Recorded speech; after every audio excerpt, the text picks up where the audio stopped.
आज हम बनाएंगे स्पेशल काढ़ा। चाहे खांसी कितनी भी जबरदस्त हो और कितनी भी पुरानी हो, बिल्कुल 1 हफ्ते में गायब हो जाएगी। इसके लिए हम ले लेंगे ये सफ़ेद तुलसी,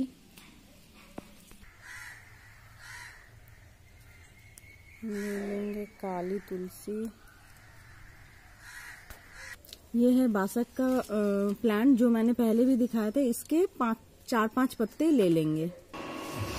तो पानी में अब हम डालेंगे ये काली तुलसी या कृष्ण तुलसी, ये सफ़ेद तुलसी, बासक के लीव्स 5 या 6, गुड़, लौंग, हल्दी, कच्ची हल्दी, इलायची,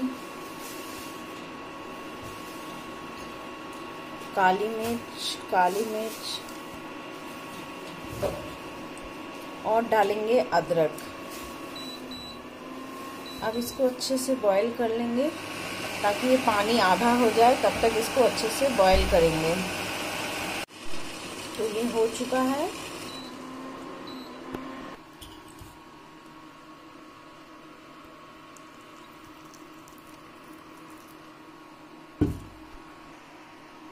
हनी